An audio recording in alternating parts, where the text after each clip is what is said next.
you've produced over 500 albums. You know what? And I think that's a lie. Because when you try and work that out over the sort of 30-odd years I've been producing, it's still far more records than I could ever do.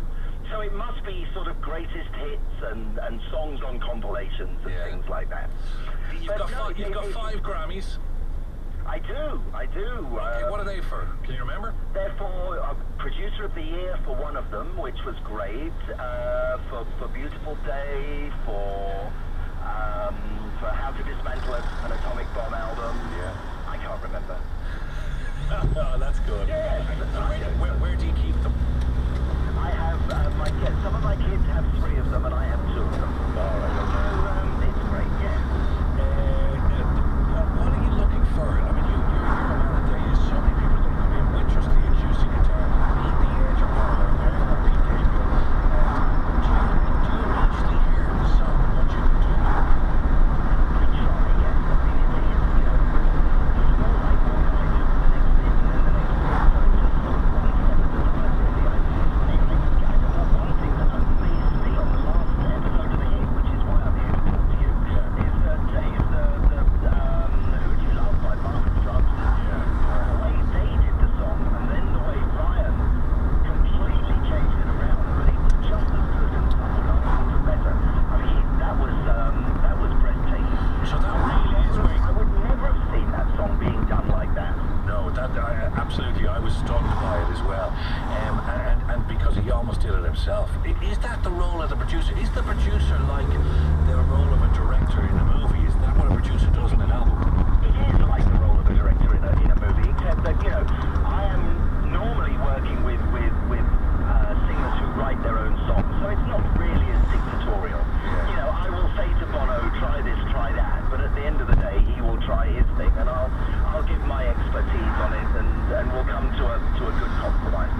And with all the songs, and you had a bit of work involved listening to all the songs that did come across. Oh, I loved it though. I loved it. Ireland has such a rich tapestry of great history of songwriters that, and I tell you, there are some stunning songs in there. I mean, you know this because you're playing these songs on the radio. You just played the Brian Kennedy single. That sounds like a summer smash to me. Were you disappointed that some of the songs weren't picked up? This is the real world, and at the end of the day, the singers have to decide which songs they really feel they can do. You see, I thought Brian made a bit of a mistake. I thought No Good For Me. It was a great song. I think, and I said that could have been done as a sort of, really uplifting disco anthem. You had this Donna Summer type, Georgie Moroder's thing going on. Yes, that's what I thought that song could have been, and I thought that would have been perfect for Brian. But I think Brian, you see, this is the trouble with the hit. You need to make your decisions quickly, because you might lose the song. I mean, honestly, I thought Brian could have done Ryan's song. He could have done Who Do You Love just as well as Ryan. I mean, they both have very beautiful voices. The 2 guys were in with me on Tuesday, Ryan and Brian, and I was saying to them, what was it like as performers, that level of pressure? And I was trying to compare it to say, did you ever go on speed dating? Because it was almost...